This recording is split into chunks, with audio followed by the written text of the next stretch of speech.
बहू तो सबकी निकम्मी होती है, वो बेटी नेक होती है। बेटी अगर ससुराल में परेशान होती है तो इसके ससुराल वाले खराब हैं, लेकिन अपनी बहू अपने घर में परेशान होती है उसके ससुराल में, तो इसके चलन खराब है। बेटी अगर अपनी ससुराल की बातें अपनी माँ से बताती है तो माँ से नहीं बताएगी तो किससे बताएगी।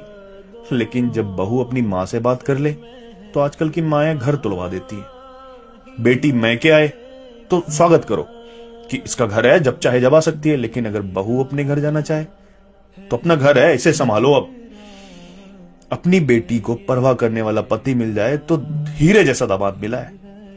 लेकिन अगर अपना बेटा बहू की परवाह करने लगे तो मेरे बेटों को उंगलियों पर नचाती है। बेटी जब प्रेग्नेंट होती है कोई काम मत करना, चाहे काम हो या ना हो, और बहुते करने वाले। लेकिन जब बहू प्रेग्नेंट होती है तो जितना काम करेगी उतना अच्छा है तेरे लिए। बेटी के गुनाहों को भी माफ कर दिया जाता है ये कहकर ये बच्ची है।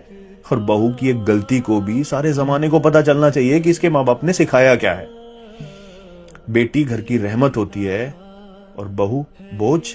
हर माँ चाहती है कि उसकी बेटी ससुराल में जाकर खुश रहे, तो फिर कुछ माएं ये क्यों भूल जाती हैं कि जो बहू होती है वो भी किसी की बेटी होती है। और फिर बेटी तो बेटी होती है, वो चाहे अपनी हो या पराई। तो अगर आप अपनी बेटी को किसी के घर रोता हुआ नहीं देख सकते तो दूसरों की बेटी को क्यों आंसुओं से रुलाते हैं। कभी सोचा है उन माँ बाप पर क्या बीतती होगी जिन्होंने विदा करते वक्त आपके लिए ये कहा हो कि बेटे वो भी माँ बाप हैं। और जो लोग खुद को अच्छा कहते हैं लेकिन सिर्फ अपनी बेटी अपनी औलाद के लिए अच्छे होते हैं, दूसरों की बेटी के लिए दुश्मन बने रहते हैं, उनके आंसुओं की वजह बने रहते हैं, तो फिर वो किस बात के अच्छे होते हैं। क्योंकि जो अच्छा होता है वो तो सबके लिए अच्छा होता है।